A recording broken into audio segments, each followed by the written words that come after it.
চাচা মিরপুর স্টেডিয়ামটা এত সাজানো গোছানো কেন? চাচা ইয়াশা কোথায়? প্লে অফের পর থেকে কেন তাকে দেখা যাচ্ছে না? ভক্তদের এমন হতাশা হাহাকারে ভরা ইয়াশাকে নিয়ে এমন প্রশ্নের জবাব অবশেষে মিলল রাইজিং বিডির এক প্রতিবেদনের মাধ্যমে। ইয়াশা আর বাংলাদেশে নেই। বাংলাদেশ প্রিমিয়ার লিগের এবার আসরের শুরুতেই চমক দেখিয়েছিল চিটাগাং কিংস।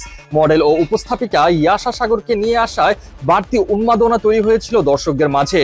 ভারতীয় বংশোদ্ভূত কানাডিয়ান এই উপস্থাপিকা তার সাবলীল উপস্থাপনা ও আকর্ষণীয় উপস্থিতি দিয়ে পুরো আসর মাতিয়ে রেখেছিলেন। তবে বিস্ময়করভাবে প্লে অফ পর্বে তাকে আর কোথাও দেখা যাচ্ছে না।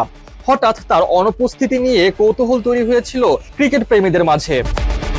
রাইজিং বিডির প্রতিবেদন থেকে অবশেষে জানা গেছে, পেমেন্ট সংক্রান্ত জটিলতার কারণে বিপিএল ছেড়ে ভারতে গেছেন ইয়াশা সাগর।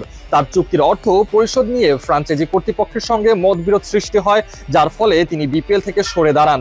ইয়াশার এজেন্ট জ্যোতি ব্ল্যান্ডেল নিশ্চিত করেছেন যে চুক্তি অনুযায়ী তার পাওনা মাত্র 55% পেয়েছেন তিনি, বাকি অর্থ এখনো পরিশোধ করা হয়নি। এই বিষয়ে আরো জানা যায়, চিটাগাং কিংস ফ্রাঞ্চাইজির পক্ষ থেকে তাকে চুক্তির বাইরে বিজ্ঞাপনে মডেলিং করারও প্রস্তাব দেওয়া হয়েছিল। তবে পেশাদার উপস্থাপিকা হিসেবে ইয়াশা তাতে রাজি হননি, যা পরে ফ্রাঞ্চাইজির সঙ্গে তার সম্পর্কের অবনতির কারণ হয়ে দাঁড়ায়। তিনি আরও অভিযোগ করেন, তার পাসপোর্ট রেখে মডেলিং করার জন্য চাপ প্রয়োগ করা হয়েছিল। ইয়াশা সাগর নিয়মিত বিভিন্ন ফ্রাঞ্চাইজি লিগে উপস্থাপনা করেন। বিপিএলে এটি ছিল তার প্রথম অভিজ্ঞতা।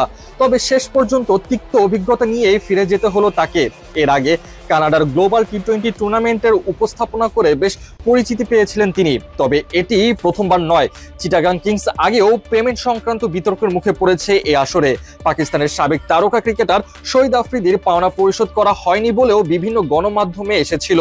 একইভাবে বাংলাদেশি ক্রিকেটার পারভেজ হোসেন ইমনও কোনো অর্থ না পাওয়ার অভিযোগ তুলেছিলেন। আর সর্বশেষ রাইজিং বিডি প্রতিবেদন মোতাবেক এবার ইয়াশা সাগরের সাথেও হয়েছে পেমেন্ট নিয়ে সমস্যা।